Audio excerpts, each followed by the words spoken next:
Welcome to the Wealth Wisdom Podcast. I'm your host, John Lawson, Senior Wealth Advisor at Asante Capital Management and Sana Family Office. We're always looking for unique ways to educate our client families and be introduced to new clients. At Sana Family Office, we help business owners and affluent families navigate the complexities of wealth through a variety of wealth management and family enterprise oversight services. In today's world, I don't know many entrepreneurs and business owners that don't struggle with finding great new members to add to their team.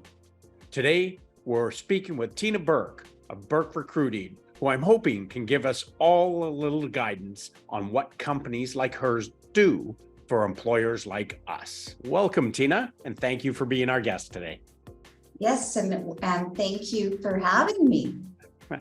So why don't you just start off by telling us a little about yourself, your experience, and your specialty in this world of recruiting? You bet. So I started off my career as an accountant, and then I decided to segue into recruiting, specializing just in accounting. And then from there, I decided, I was actually after I had my first daughter, so I decided to start my own company. So I had a little bit more flexibility. So it's a little bit more of a boutique recruiting firm that we have. We're here in Vancouver, and we specialize in accounting. And so we do all levels from entry level data entry accountants up to CFO level, temporary, contract, or permanent, but anything that touches accounting, we do. Fascinating. All right. Yes. So why, if you can try and put your thought process on this, and I understand, especially so in the accounting world, why are so many small to medium-sized businesses struggling to find quality employees right now? What I'm finding, and especially since COVID, I think that's really made a big impact on a lot of businesses, and not only just small to medium-sized, but all businesses. Especially with a lot of candidates or employees that were working before with these companies, they're hesitant to return to work. That's a big factor. And they're very concerned about the pandemic. Then the other side would be anybody that does get maybe a new job, they're being demanding that they have remote or hybrid because they got used to it. And then the other thing is a lot of the people got, I guess you could say, some great benefits or unemployment benefits or some sort of payments where they're probably feeling that, hey, I'm making more money sitting at home. So we're struggling with that too. We're finding it very frustrating. And then you get into a smaller company that perhaps they are struggling to pay the higher salaries that the bigger companies can pay, or the bigger benefit packages as well to attract the top talent. So that's probably the main focus is the COVID, though, I think. Right. That really was a catalyst for a lot of these issues. And I know there's a big debate on whether or not that will settle down or whether this is the new normal. It's interesting. I was in a conversation the other day with some top executives, and not trying to be mean, but their outlook was they're thinking a good recession will solve this problem. Yes. The problem is being, and you alluded to it, there's so much money floating out there that people just got comfortable and maybe didn't have to work as normal. There's not that struggle, Yeah.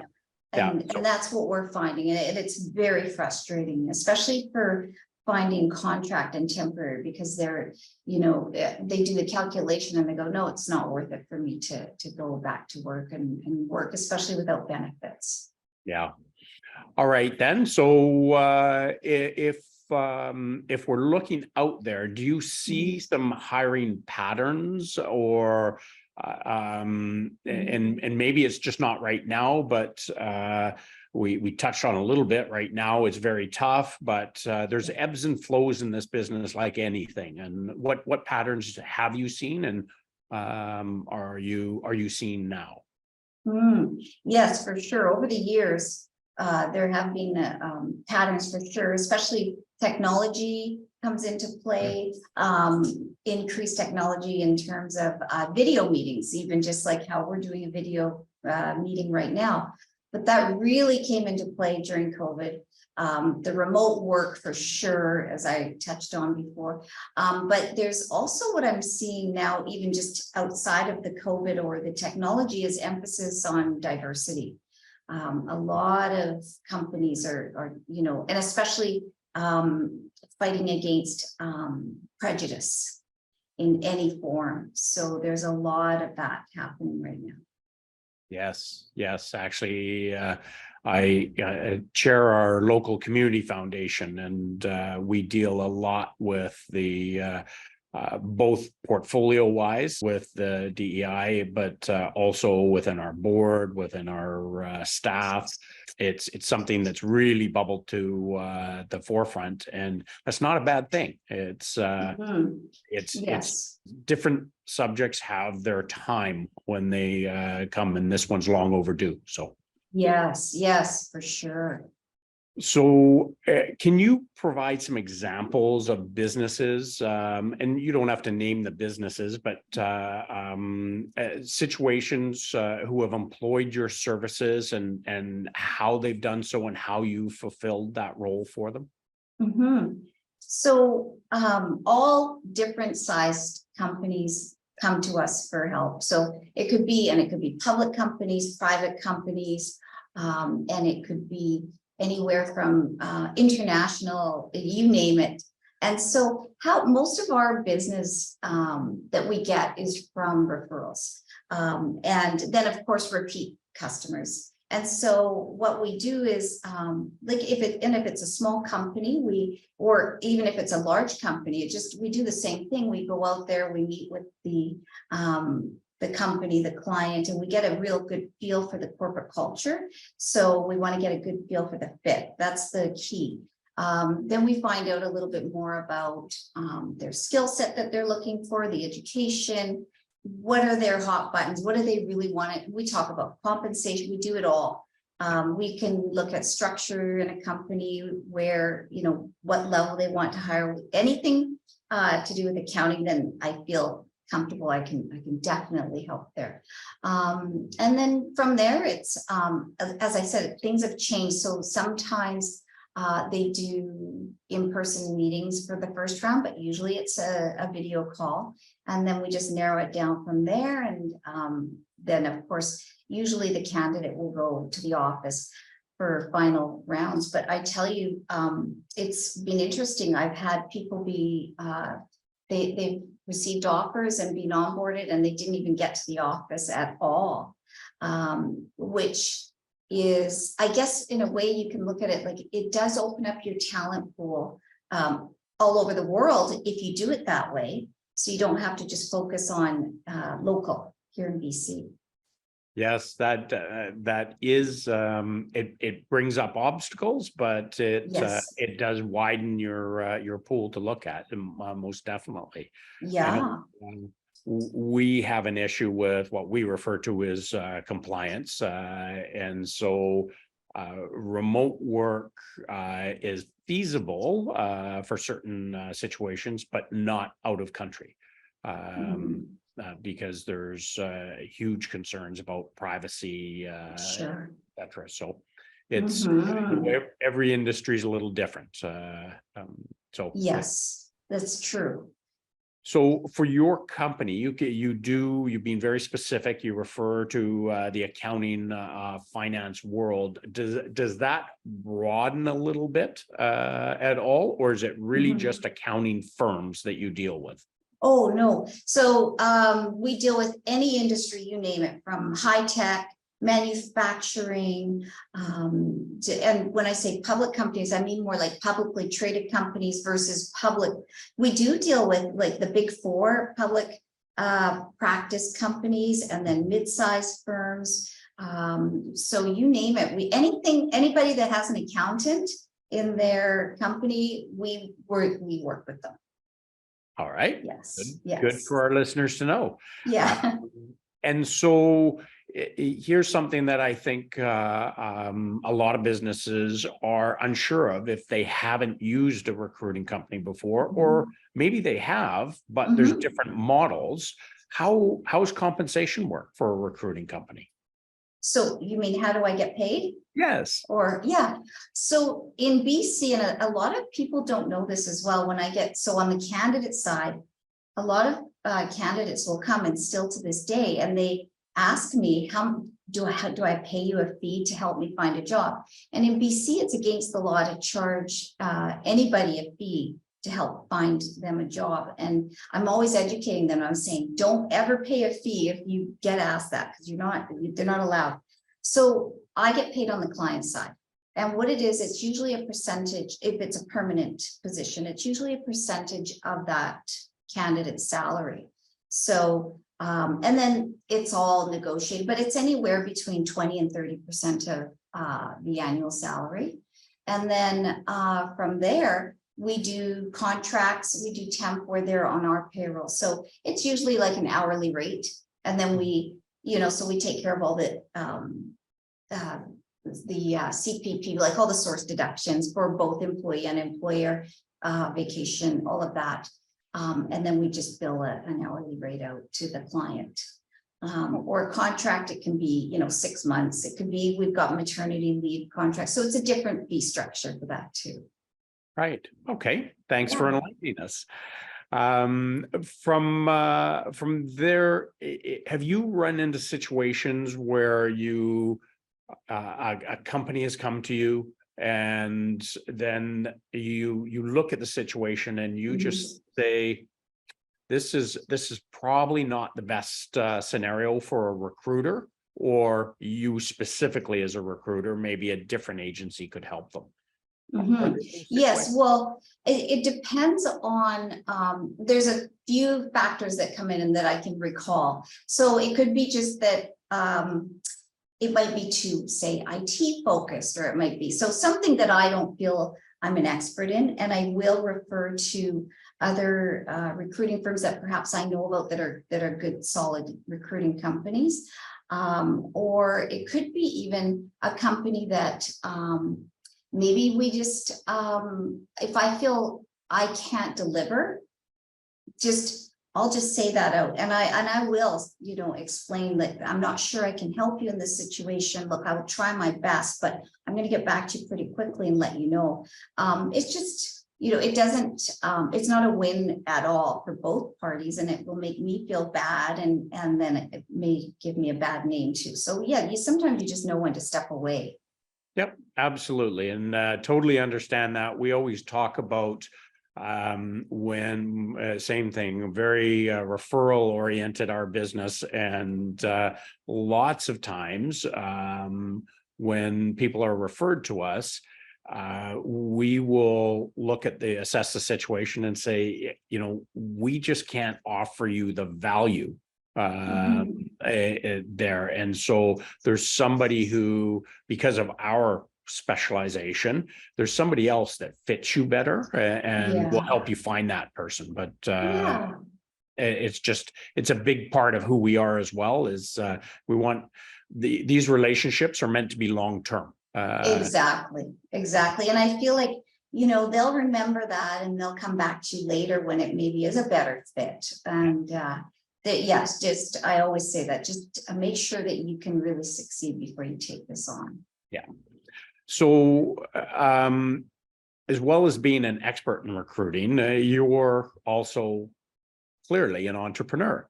Yes. So, many of our listeners are business owners. Talk a little bit about some of the successes and failures that you've had as an entrepreneur, and what did you learn from that? Oh, sure.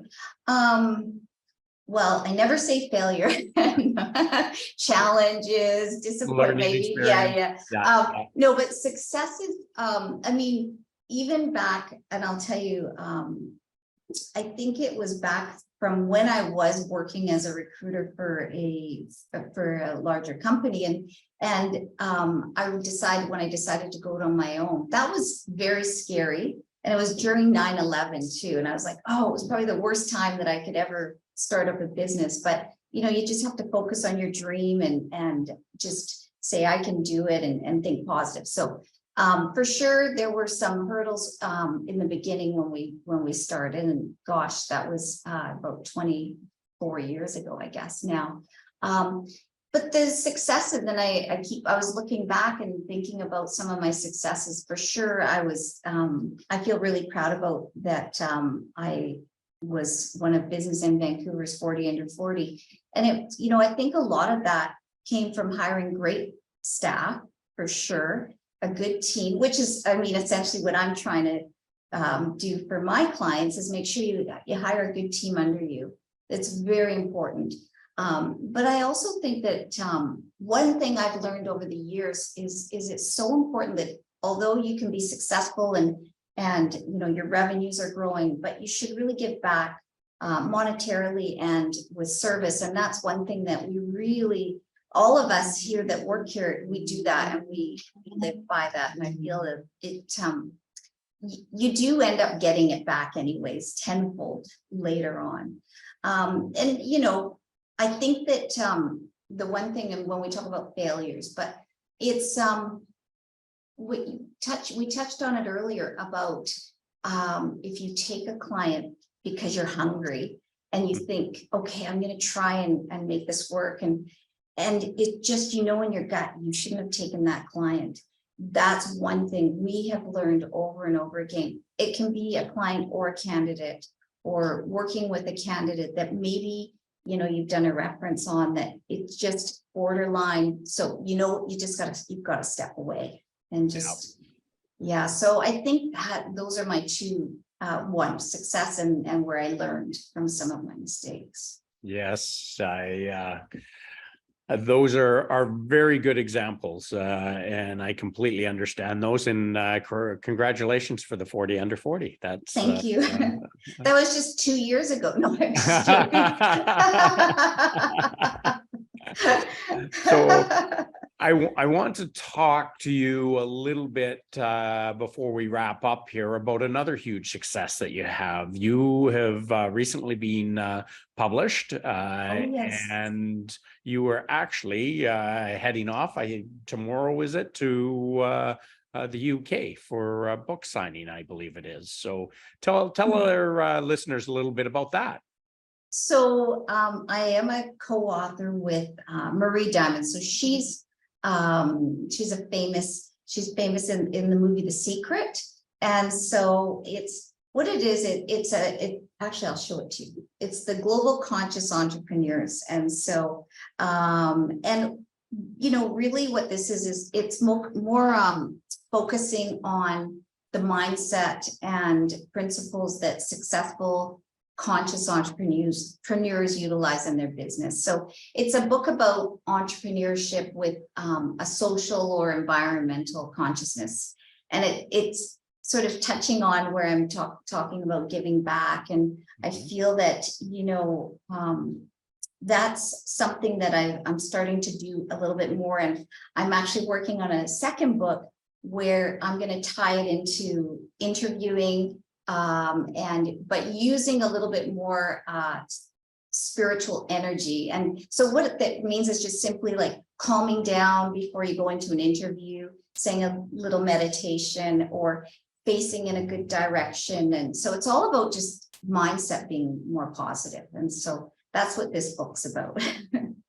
Wonderful. Well, look forward to that. And I did read a little bit of, I have to confess, I didn't read the whole thing yet, but I did read a little bit of the current one. So I look forward to hearing how your UK whirlwind visit goes, and we'll touch base when you get back and explore a couple things, because As I had told you just before we jumped online, we're in the process of looking, and I've also just gone through a hiring process for our new executive director on our community foundation. So it's not my favorite thing to do. Clearly, but Yes. it's something that is incredibly important to do right, because you touched on it with your business. It's all about the team that you have with you, and boy, who is it? Is it Covey or Collins?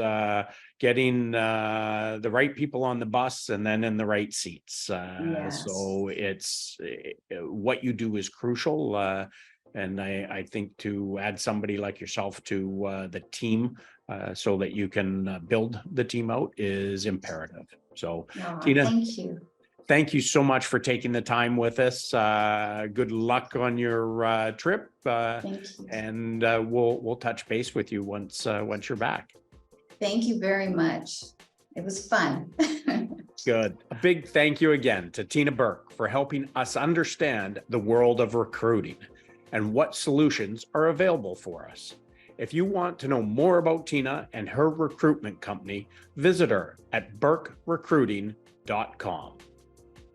Our next planned podcast has to do with performance coaching, from professional athletes to the corporate boardroom and into what's near and dear to our heart, the entrepreneur. What do they all have in common? Sometimes they get a little stuck. Just not being able to perform at the level they expect or feel is expected of them. This is a fascinating world, and I'm looking forward to exploring it with you. Ultimately, our goal is to educate and engage you, our audience. If you have any topics that you would like us to dive deeper into, please let us know. If you could take a moment to post a review, it would be much appreciated. If you would like to have access to other videos, podcasts, or articles we have done, visit us at saunafamilyoffice.com. And for those of you who don't know the origin of the name Sauna Family Office, it stems from the meaning of asante, which is Swahili for thank you. However, the most commonly spoken phrase in Swahili regarding asante is asante sana, which means thank you very much. This name represents the gratitude towards all the families and business owners who have chosen our team as their trusted advisory council. Until next time, asante sana. Hi, I'm Trevor Beggs from Sauna Family Office, and thanks for listening to John Lawson and the Wealth Wisdom Podcast. Here are the necessary disclosures. Asante Capital Management is a member of the Canadian Investor Protection Fund and Investment Industry Regulatory Organization of Canada. This material is provided for general information and is subject to change without notice. Every effort has been made to compile this material from reliable sources. However, no warranty can be made as to its accuracy or completeness. Before acting on any of the above, please make sure to see a professional advisor for individual financial advice based on your personal circumstances. The opinions expressed here are not necessarily those of Asante Capital Management. Thanks again for listening, and we'll catch you next time on the Wealth Wisdom Podcast.